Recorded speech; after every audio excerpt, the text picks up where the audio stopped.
Share बाजार में एक ऐसा स्टॉक जो दशकों से मुनाफा देता आया है, लेकिन 2025 में इसका हाल कुछ और ही कहानी बयां कर रहा है। कैस्ट्रॉल इंडिया के शेयर में हलचल। क्या यह स्टॉक निवेशकों के लिए एक सुनहरा मौका है या फिर एक बड़ा जाल? इस वीडियो को अंत तक देखें, क्योंकि हम आपको देंगे पूरी सच्चाई।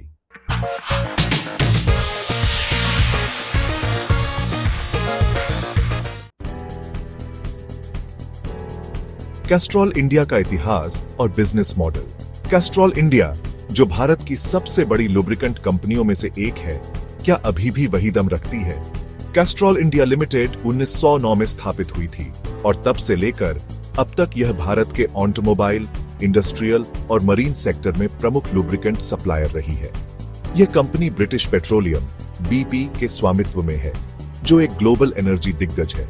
भारत में कैस्ट्रॉल के 350 से ज्यादा डिस्ट्रीब्यूटर और 1 लाख से ज्यादा रिटेल आउटलेट्स हैं, जो इसे एक मजबूत बाजार उपस्थिति प्रदान करते हैं।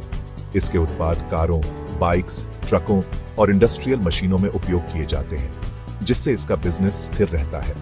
लेकिन सवाल यह है कि क्या EV इलेक्ट्रिक व्हीकल्स के बढ़ते प्रभाव के चलते कैस्ट्रॉल का भविष्य सुरक्षित है? कैस्ट्रॉल इंडिया का वर्तमान शेयर प्राइस और परफॉर्मेंस।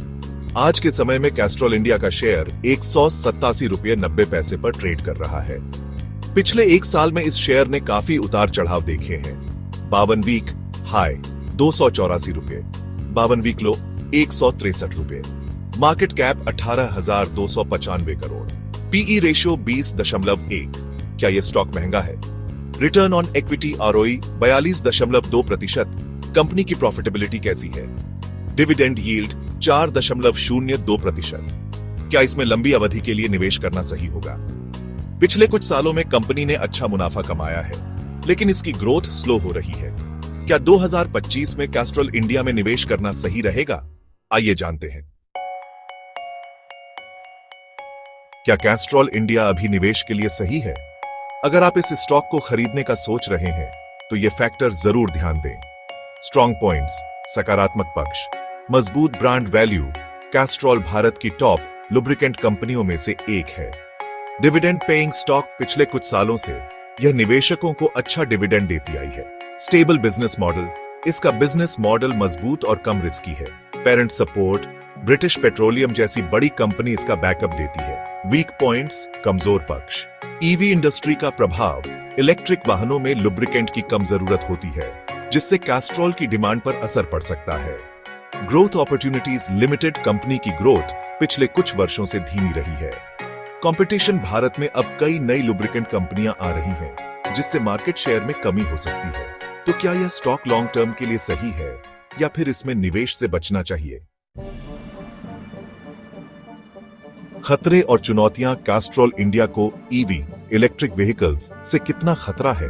क्या ये कंपनी आने वाले समय में टिक पाएगी? EV व्हीकल्स का बढ़ता ट्रेंड। इलेक्ट्रिक वाहनों में लुब्रिकेंट्स की आवश्यकता बहुत कम होती है, जिससे भविष्य में कैस्ट्रॉल की बिक्री प्रभावित हो सकती है।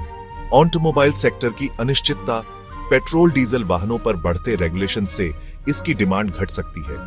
नए प्रतिद्वंदी, नए प्लेयर्स और सिंथेटिक ऑयल कंपनियां कैस्ट्रॉल के मार्केट शेयर को चुनौती दे सकती हैं। तो निवेशकों के लिए सबसे बड़ा सवाल यह है कि क्या कैस्ट्रॉल इंडिया इस बदलाव के लिए तैयार है?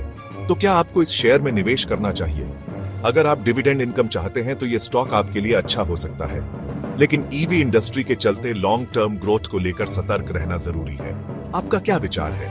कैस्ट्रॉल इंडिया के शेयर को खरीदेंगे, बेचेंगे या वेट करेंगे? हमें कमेंट में जरूर बताएं। अगर वीडियो पसंद आया हो तो लाइक, शेयर और सब्सक्राइब करना ना भूलें। स्टॉक मार्केट की हर खबर सबसे पहले पाने के लिए बेल आइकन दबाएं।